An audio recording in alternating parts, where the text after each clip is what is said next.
The Story of the Eighth Doctor, Chapter 2.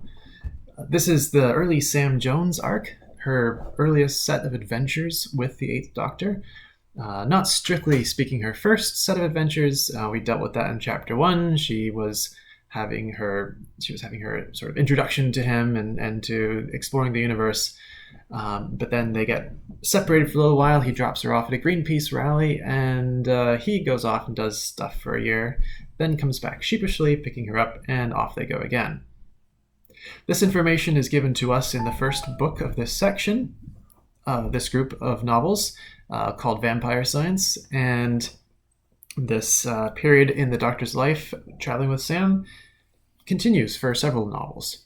So, before we get into the walkthrough of the various stories in this arc, in this chapter of the Doctor's life, we can look at who this Sam Jones is. She's a 17-year-old. She's from Shoreditch, which is the area of Totter's Lane where the original Doctor Who franchise began. And she was actually a student of Coal Hill School, a recurring location in the Doctor Who franchise. She is a very straight-edge kid. She doesn't like alcohol, doesn't do drugs. Well, she tried something once and it messed her up. I was like, never doing that again. She's your classic, young, restless liberal, I suppose. She's very much into Greenpeace, environmental activism. So she's kind of a goody two-shoes, blonde hair, blue eyes, very, very idealized in some ways. And some people might, look down on this character and say, oh, this is a bit of a trope character. But as we will see later on, there's some interesting backstory to this. To a large degree, she's probably the most informed by Ace in the classic series, in that she's a young adult, teenager sort of person who's really out to prove herself and out to make a difference in the world, and has a very congenial relationship with the Doctor. One of the weird but kind of endearing things about Sam and the Doctor is that they come up with a number system of plans. Something's going wrong. Oh, plan number 3, and then they split off in different directions and do something. Apparently this was Sam's idea. She thought it'd be cool. So, and the Eighth Doctor is so nice, I guess, that he's happy to go along with this sort of thing. So really, the relationship between them at this stage is one of fun and games. Sam knows that life is dangerous. She's been put in danger before by this point, but she's sort of gotten used to it very quickly, and is growing in comfortableness here. And eventually it moves towards a romantic attraction, but it's not. That doesn't come to fruition in this section of the books. So it's a pattern that you'll actually see again with another Eighth Doctor companion in the audio stories, and again with Rose on television in 2005 and 2006. So, the books. There's a bunch of novels in this section of the Eighth Doctor's life, and 2 short stories that tie in as well. So this area begins with Vampire Science, the second Eighth Doctor adventure novel by the BBC book division. Vampire Science is a really cool book. I mean, it's really the proper introduction to Sam Jones, because she's only briefly appearing in the first novel. And so here's where we get to know her for the first time. It's also neat because it looks back at a classic Doctor Who monster, the vampires, the great enemy of the Time Lords. And this is just plain really excellent science fiction. I mean, vampire science. It's in the title. There's a group of vampires in living underground, of course, and one of them, who's trying to remain their leader, has been trying to engineer a substitute blood supply so they don't have to kill people, and you're really getting into the science of how they became vampires, and what the vampirism gene is all about. So it's pretty neat. The only downside with this book is that it does not jive very well with the continuity regarding the vampires back in the New Adventures novels. And the Missing Adventures novels. There was a pair of books back then which set off in one direction with the vampires, and this kind of conflicts with a little bit of that. So if you're a continuity geek, that can annoy you. But otherwise, it's a really, really interesting start-off story for them. Then, for better or for worse, the next few books also have a very backwards-looking feel to them. You get book 3, The Body Snatchers. They go to Scotland, and actually the Doctor meets up with George Lightfoot, way back from the towns of Weng Chiang, in the Fourth Doctor's era. And Lightfoot comes back, Jago and Lightfoot, as an audio spin-off series eventually. So that's fun. But here it's just one of them that the Eighth Doctor meets up with, and they have an adventure.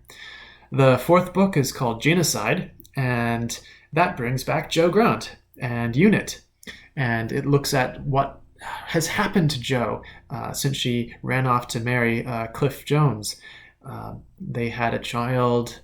They got divorced. Her life is miserable. And so it's kind of just as well that the canonicity of that got overwritten in the Sarah Jane Adventures, because Jo Grant appears in there. And there she had multiple children. She has a grandchild. She's still with Cliff. So apparently Russell T Davies wanted a happier story for Jo Grant for continuing her life. So that's kind of nice. So Genocide, it's sort of overwritten in terms of canonicity, but it does introduce some interesting concepts. These time trees, which grow from heavy metals in the soil, when you pluck the fruit and you fall back in time by some random amount. It's a bit weird, but this concept gets used a couple times, and it's central to this story because an alien race uses these time trees to attempt to rewrite Earth's history such that they get to rule the Earth instead of humans. So it's an interesting little book. It's been a while since I've read it. The next story they come across, it has another looking back feel to it. It's called War of the Daleks, and here they meet up with the Thals and Davros and the Daleks. And this is a fascinating, crazy book because it attempts to rewrite the entire plot arc of Dalek and Davros stories from the 1980s and 70s. Like it completely puts a whole new spin on it. The Movellans weren't really an enemy of the Daleks. Davros was not really doing what he thought he was, but he was being manipulated by the Daleks the entire time, and the Dalek Supreme had this great master plan. And so this is a really interesting book. It brings Davros in. He attempts a revolution amongst the Daleks, again, is quelled, and he's put on trial. It's really interesting. And the Thals are trying to capture Davros so that they can have him make them into better warriors in order to fight the Daleks. So it's really, really interesting. Also, from the Doctor and Sam's perspective, this is when we start to see Sam is beginning to develop a crush on the Doctor. She gets jealous when this other scientist lady among the Thals works really well with the Doctor. That it begins to crop up there, although you don't see any payoff on that for a few more books. The next book, finally, 1, 2, 3, 4, 5, 6, book 6 is called Alien Bodies. And finally, this is where the Eighth Doctor Adventures novels starts dealing with itself and looking ahead. Here we have the beginning of the major plot arc that is going to unfold through a lot of these novels. The introduction of a time war, but not the same one that you see on TV in the new series, which is very, very interesting. Because, that one, the last great time war, that's between the Time Lords and the Daleks, and that's, the destruction of everything. But the time war that the Doctor glimpses in this story is between the Time Lords and an unknown enemy. Enemy with a capital E. They're so mysterious. So Alien Bodies, this is a story where they come across this great artifact, this relic, which turns out to be the Doctor's remains from his future self, long dead, fighting in the Time War. So we get glimpses of a war doctor. So it's really fun to read. I went back to reread this a little while ago, and I kind of like read the future voice, the voice of the future war doctor in my head with the voice of John Hurt. And, it works. It's really neat. We also get a glimpse back at Sam. Sam's history is suggested to be meddled with. We see a dark-haired Sam who's kind of a druggie and has had an abortion and lives with a deadbeat boyfriend, and it's just this alternate history of her. And it brings up the question: has someone interfered with her history to make her into the perfect companion for this doctor? Ooh, spooky. So hints that some big things are afoot in this novel range. But Alien Bodies is a lot to take in. It just runs in so many directions with all these different alien races and the situation. So it takes a while for that thread to get picked up again. The next story is called Cursal. It's a book with werewolves, more attempts to edit Earth's history. Sam gets caught up in an environmentalist cause on this recreation planet. This sort of becomes a trope. She falls in with this sort of thing a lot. The last book in this section is Option Lock, which is the story of near nuclear Armageddon in present-day Earth.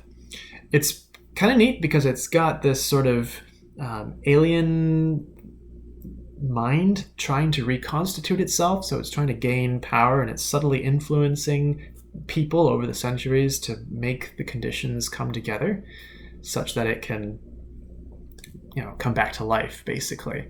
And the arrival of the Doctor and Sam sort of precipitates that process. So things really kick off, and the use of nuclear weapons and a lot of stuff with the American defense initiative and a fake post-Soviet state with nuclear weapons. It's all very this very